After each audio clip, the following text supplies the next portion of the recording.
Hello दोस्तों, आप सभी का मेरे इस यूट्यूब चैनल में एक बार फिर से स्वागत है। आज हम लोग लेके आए हैं क्लास 10 का बहुत ही इंपॉर्टेंट चैप्टर। वह है वन एवं वन्यजीव संसाधन। ये जो है ज्योग्राफी का चैप्टर 2 है। इससे पहले मैंने चैप्टर 1 जो है डिस्कस कर दिया था आप लोगों के बीच। आज हम जो चैप्टर 2 को है पढ़ेंगे। देखिए, इससे पहले जो है हम लोग संसाधन के बारे में डिस्कस कर चुके थे। संसाधन क्या है, किस तरह से, और ये मिट्टी के बारे में हमने अलग अलग मिट्टी के बारे में मैंने अध्ययन किया था। आज हम लोग वन्य एवं वन्यजीव संसाधन के बारे में अध्ययन करेंगे।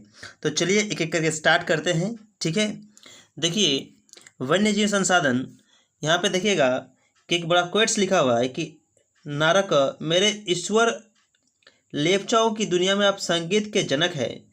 ओह नारक मेरे ईश्वर, मुझे स्वयं को आपको समर्पित करने दें। मुझे आप अपना संगीत झरना, नदियों, पर्वतों, वनों और है ना, और कांटों और जानवरों से ग्रहण करने दें। ठीक है, सॉरी, कीटों और जानवरों से, मुझे आप अपना संगीत मधुर समय से ग्रहण करने दें और इसे आपको ही समर्पित करने दें। ये जो है इस तरह से लिखा हुआ है। देखिए लोपचा जो है, लोपचा लोक संगीत, ये जो है इसका स्रोत क्या है, लोपचा लोक संगीत है। ठीक है, हम चलेंगे और एक एक चीज़ के बारे में अध्ययन करेंगे, ध्यान से अध्ययन करेंगे। देखिए इस ग्रह पर हम सूक्ष्म जीवाणु और बैक्टीरिया, जोंक से लेकर वट वृक्ष, हाथी, है ना, ब्लू व्हेल तक करोड़ों दूसरे जीवधारियों के साथ रहते हैं। पूरी आवासीय स्थल जिस पर हम रहते हैं अत्यधिक जैव विविधताओं से भरा हुआ है। मानव और दूसरे जीवधारी एक जटिल पारिस्थितिकी तंत्र का निर्माण करते हैं जिसका हम मात्र एक हिस्सा है और अपने अस्तित्व के लिए इसके विभिन्न तत्वों पर निर्भर करते हैं। ध्यान दीजिए कि ग्रह जो है बहुत तरह के जीवाणु और बैक्टीरिया, चौक, ये सब क्या है, एक वट वृक्ष, हाथी, ये जितने भी है, ठीक है, इसी के साथ हम लोग को उठना बैठना है, मतलब हम लोग रहते हैं। और ये आवासीय स्थल पर जिस पर हम रहते हैं अत्यधिक जीव विविधताओं से भरा हुआ है। जहाँ पर हम रहते हैं बहुत सारे विविधताएँ होती है, मतलब अलग अलग किस्म के होते हैं लोग या फिर जीव। ठीक है, मानव और जीवधारी जो है एक जटिल परिस्थिति का तंत्र का निर्माण करती है। सही बात है, हम लोग जिस धरती पर रहते हैं वहाँ पे इंसान भी रहते हैं और साथ साथ जानवर भी रहते हैं, और जानवर भी अलग अलग किस्म के रहते हैं। ठीक है, इसके विभिन्न तत्वों पर निर्भर करते हैं। उदाहरणतया वायु जिसमें हम सांस लेते हैं, ठीक है, वायु जिसमें हम लोग क्या करते हैं, सांस लेते हैं। ठीक है, वायु जिस पर हम लोग सांस लेते हैं, बिल्कुल सही बात है, हम लोग सांस किस में लेते हैं, वायु जिसमें हम सांस लेते हैं। जल जिसे हम पीते हैं, और मृदा जो अनाज पैदा करती है, जिसके बिना हम जीवित नहीं रह सकते। सही बात है। यहाँ पे देखिए वायु के बिना हम जीवित नहीं रह सकते, जल के बिना हम जीवित रह सकते हैं, और जो है मृदा के बिना भी हम जीवित नहीं रह सकते। अगर वायु नहीं रहेगा तो हम सांस नहीं ले पाएंगे, जल नहीं रहेगा तो हम उसको पी नहीं पाएंगे, और मृदा नहीं रहेगी तो फसल नहीं उगेगा। तो जिसके बिना हम जीवित नहीं रह सकते। पौधे, पशु, सूक्ष्मजीव इसका पुनः सृजन करते हैं और वन परिस्थिति का तंत्र में महत्वपूर्ण भूमिका निभाते हैं, क्योंकि ये प्राथमिक उत्पाद जिन पर, ठीक है, जिन पर दूसरे सभी जीव निर्भर करते हैं, है ना, दूसरे जीव निर्भर करते हैं। वन्यजीव और कृषि फसल उपजातियों का अत्यधिक जैव विविधता पाई जाती है, और ये आकार और कार्य में विभिन्न है ना, परंतु आत्मनिर्भरता के जटिल जल द्वारा एक तंत्र में गुथी हुई होती है। भारत में वनस्पति और प्राणी जात, यदि आप आसपास नज़र दौड़ाते हैं तो आप पाएंगे कि कुछ ऐसे प्राणी और पौधे हैं जो आपके क्षेत्र में ही, ठीक है, क्षेत्र में पाए, तो आपके क्षेत्र में क्या होता है, क्षेत्र में ही, और आगे देखेंगे यहाँ पे पाए जाते हैं। वास्तव में भारत जैव विविधता के संदर्भ में विश्व को सबसे समृद्ध देश में से एक है।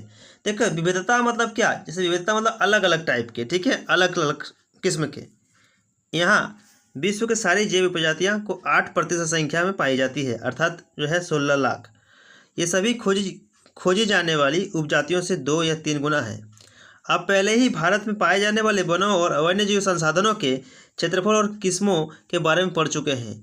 आपने सोचा होगा कि संसाधन का आपका या आपके दैनिक जीवन में क्या महत्व है। ठीक है, ये विविध वनस्पति और प्राणी जात, ठीक है, ये विभिन्न वनस्पति और प्राणी जात हमारे हर रोज जीवन में इतने गूंथे हुए हैं कि हम इसका कदर नहीं करते, परंतु पर्यावरण के प्रति हमारी असंवेदना के कारण पिछले कुछ समय में इन संसाधनों में भारी दबाव पड़ा है। सही बात है, अगर देखा जाए, ठीक है, हम अपने लालच के कारण जो है संसाधनों का जो है दुरुपयोग कर रहे हैं। कुछ सीमित लोगों के पास जो है ये संसाधन अत्यधिक होने के कारण वो लोग क्या करते हैं, इसका दुरुपयोग कर रहे हैं और ये सिलसिला अभी भी जारी है। वन्य जीवन और वन में तेज गति से हो रहे ह्रास के कारण इनका संरक्षण बहुत आवश्यक है, ठीक है।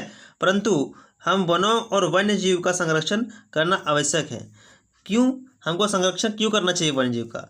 संरक्षण से परिस्थिति का विविधता बनी रहती है और हमारे जीवन, ठीक है, हमारे जीवन संसाधन जल, वायु और मृदा बने रहते हैं, ठीक है, बने रहते हैं। ये विभिन्न जातियों से बेहतर जनन के लिए वनस्पति और पशुओं के जीन्स, है ना, या जीन्स विविधता को भी संरक्षित करती है। उदाहरण के तौर पर हम कृषि में अभी भी पारंपरिक फसलों पर निर्भर है। जलीय विविधता मोटे तौर पर मछली पालन बनाए रखने पर भी निर्भर है। देखिए यहाँ पे जीन्स को बताया गया है, इसका मतलब है कि जैसे बाघ है, अगर हम बाघ को सुरक्षित नहीं रखेंगे तो इससे बनने वाले जो जीव दूसरे जो बाघ बनेंगे वो बाघ नहीं बन पाएंगे और ये जो है हमारी पारिस्थितिक तंत्र को जो है वो प्रभावित करेगी, ये पारिस्थितिक तंत्र को प्रभावित करेगी, ठीक है। पारिस्थितिक तंत्र क्या होता है, जैसे कोई घास है, ठीक है, तो घास को कौन खाएगा, ठीक है, फिर घास को जो खाएगा, जैसे मान लीजिए बकरी खाता है, बकरी कौन खाएगा, बाघ खाएगा। तो इस तरह से जो है पारिस्थितिक तंत्र चलती रहती है कि एक के ऊपर एक जो है वो निर्भर रहता है, ठीक है। तो पारिस्थितिक तंत्र क्या होगा, असंतुलित हो जाएगा। तो हम लोग क्या कर सकते हैं, पारिस्थितिक तंत्र जो है बनाए रखने के लिए बहुत सारे चीज़ों का जो है हम लोग ध्यान रखेंगे और संसाधनों का उतना ही प्रयोग करेंगे जितना हमको उपयोग है, ठीक है। असीमित मात्रा में संसाधन जो है वो उपलब्ध नहीं है, ये खत्म हो जाएंगे। अतः हमें इसको ध्यान में रखना चाहिए कि इसका उपयोग जो है वो सीमित मात्रा में किया जाए। अगर उपयोगिता है तो उसका प्रयोग करें और उतना ही मात्रा में प्रयोग करें जितना हमारी आवश्यकता है, ठीक है। क्योंकि महात्मा गांधी ने कहा है जैसा कि हमारे आवश्यकताओं की पूर्ति तो ठीक है, लेकिन हम लोग क्या कर सकते हैं, पेट तो भरते हैं, लेकिन पेट भरने का क्या करते हैं हम लोग, पेटी भरने का काम करते हैं। तो हमको पेटी नहीं भरना है, ठीक है, पेट भरना है। 1960-1970 के दशक के दौरान पर्यावरण संरक्षकों ने राष्ट्रीय वन्यजीव संरक्षण कार्यक्रम की पुरजोर मांग की।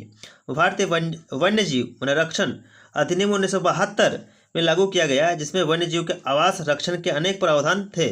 सारे भारत में रक्षित जातियों की सूची भी प्रकाशित की गई। इस कार्यक्रम के तहत बची संकटग्रस्त जातियों के बचाव पर, शिकार प्रतिबंधन पर, वन्यजीव आवासों का कानून रक्षण तथा जंगली जीवों के व्यापार पर रोक लगाने आदि पर प्रबल जोर, ठीक है, जोर दिया गया, ठीक है। अब देखिए यहाँ पे क्या किया गया कि वन्य जीव जो है उसको खरीदी बिक्री पर रोक लगा दिया गया, तो इसमें परिस्थिति का तंत्र बनी रहेगी, ठीक है। तत्पश्चात केंद्र सरकार व कई राज्य सरकारों ने राष्ट्रीय उद्यान एवं वन्यजीव पशु विहार स्थापित किए गए, जिनके बारे में हम पहले पढ़ चुके हैं।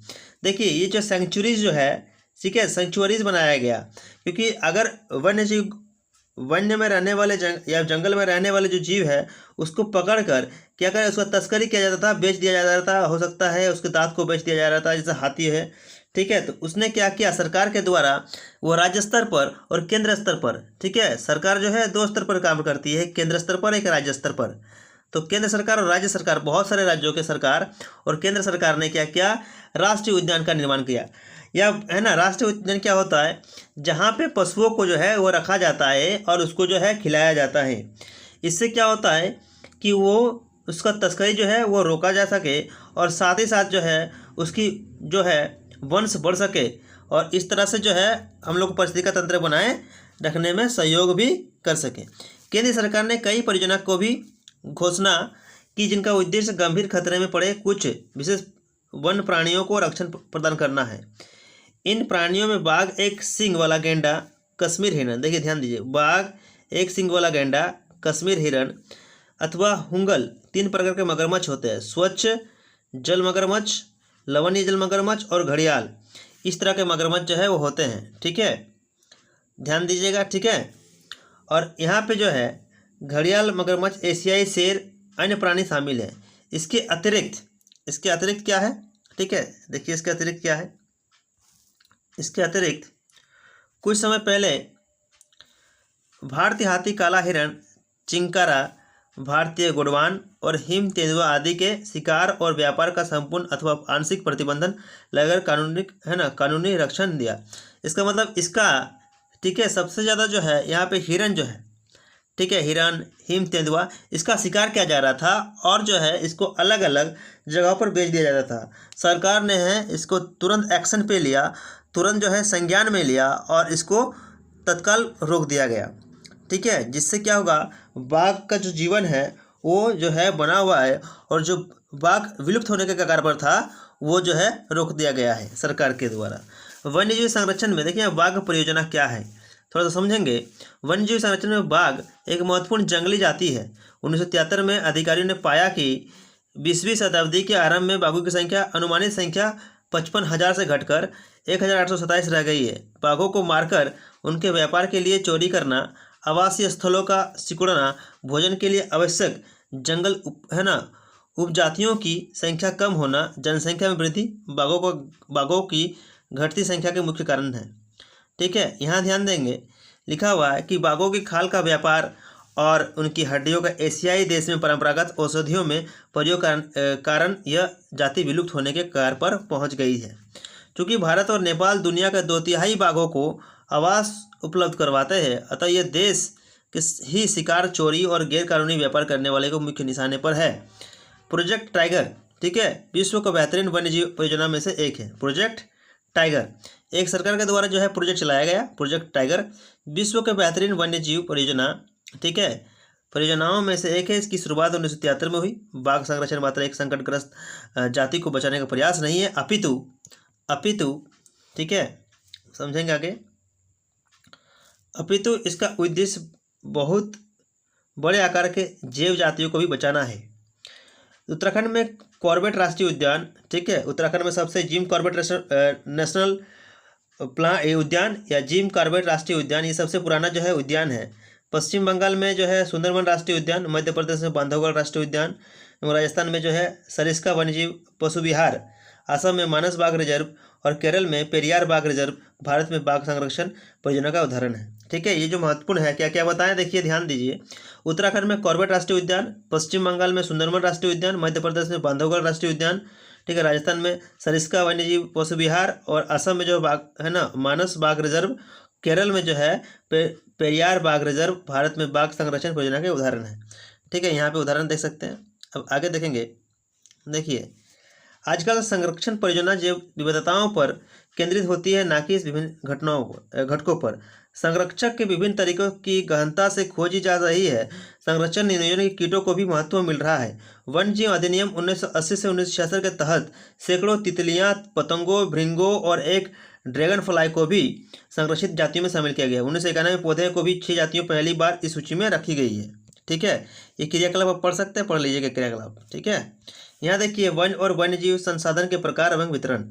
यदि हम वन्य और वन्यजीव संसाधनों को संरक्षित करना चाहे तो उनका प्रबंधन, नियंत्रण एवं विनियमन अपेक्षाकृत कठिन है। भारत में अधिकतर वन और वन्यजीव या तो प्रत्यक्ष रूप से में सरकार के अधिकार, ठीक है, सरकार के अधिकार क्षेत्र में है या वन विभाग अथवा अन्य विभागों के, ठीक है, अन्य विभागों के, अब यहाँ देखेंगे अन्य विभागों के जरिए सरकार के प्रबंधन में है।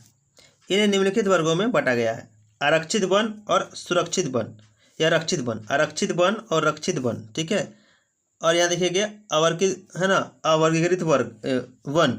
और नेक्स्ट है, नेक्स्ट नहीं, 3 पॉइंट है। ठीक है, अब देखिए ध्यान दें कि आरक्षित वन क्या होता है। देश में आधे से अधिक वन क्षेत्र आरक्षित वन घोषित किए गए हैं। जहाँ तक वन और वन्य प्राणियों के संरक्षण की बात है, आरक्षित वनों को सर्वाधिक मूल्यवान माना गया है। आरक्षित वन, ठीक है। नेक्स्ट है रक्षित वन। वे विभाग के अनुसार देश के कुल वन क्षेत्र का 1/3 हिस्सा आरक्षित वन है। इन वनों की ओर से अधिक नष्ट होने से बचाने के लिए इन्हें सुरक्षा दी जाती है। अवर्गित वन, इन सभी वर्ग के वन और बंजर भूमि जो सरकार, व्यक्तियों और समुदाय के स्वामित्व में होते हैं, अवर्गीकृत वन कहे जाते हैं।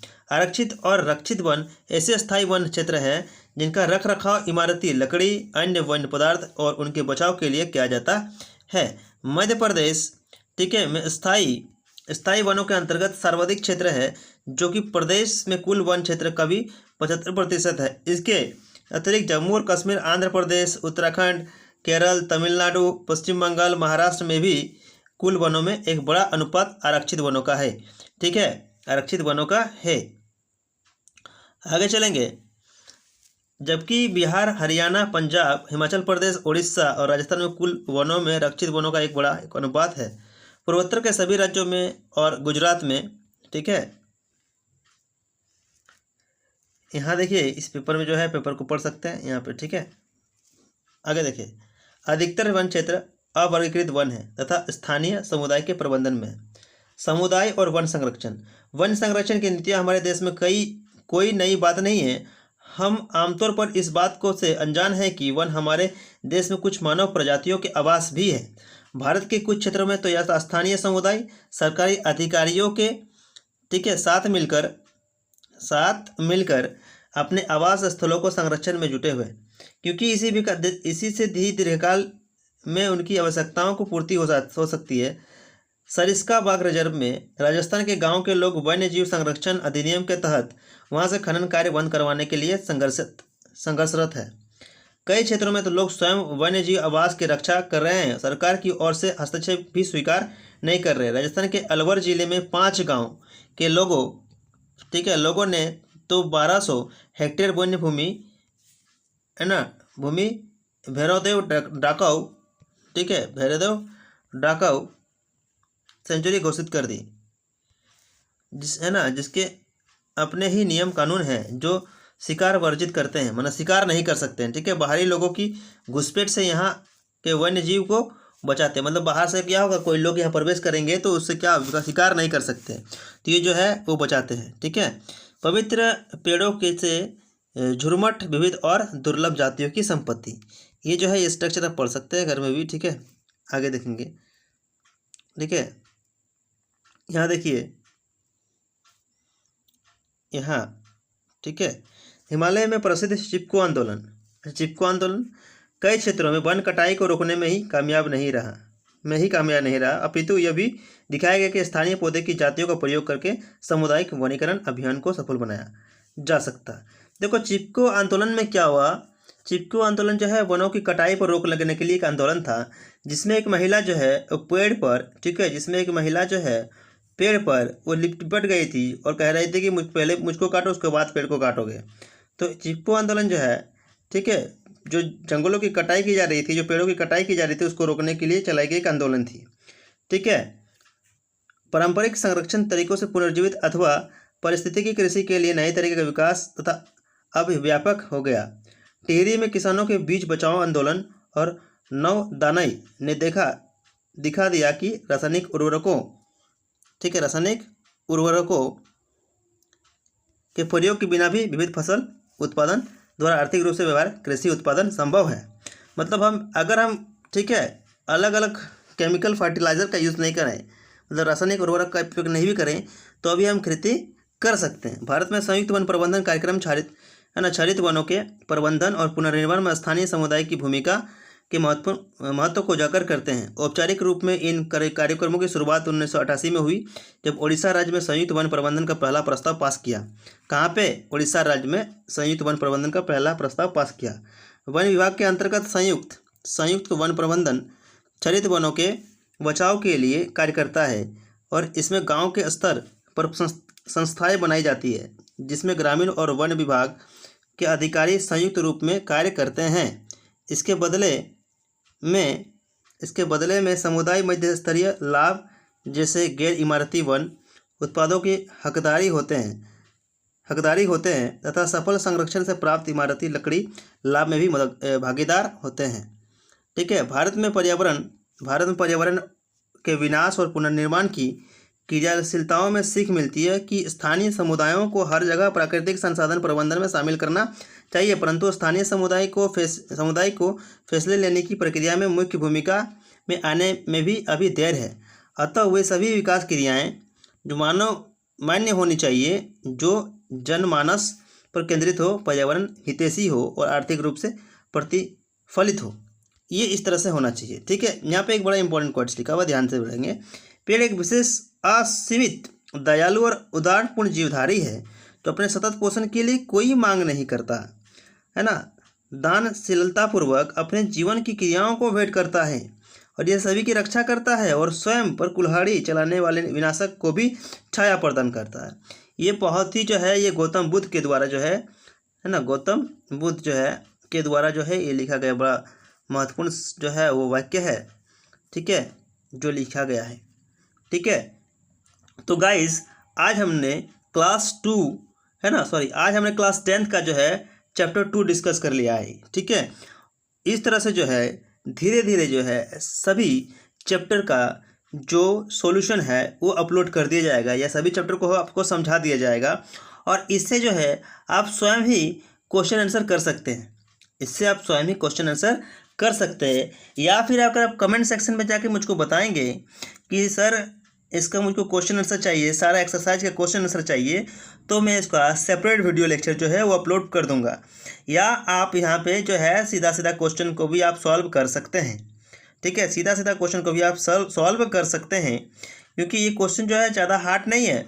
अगर आप चैप्टर को ध्यानपूर्वक पढ़े होंगे तो आप इसका जो है आंसर लिख लेंगे। ठीक है, तो इस तरह से जो है आज हम लोगों ने जो है क्लास 10 का चैप्टर 2 को डिस्कस कर लिया है। ठीक है, तो आई होप, मुझे उम्मीद है कि ये वीडियो आपको पसंद आया होगा। अगर वीडियो पसंद आया है तो वीडियो को लाइक कीजिए, और अगर आप चैनल पर नए हैं तो चैनल को सब्सक्राइब कर लीजिए।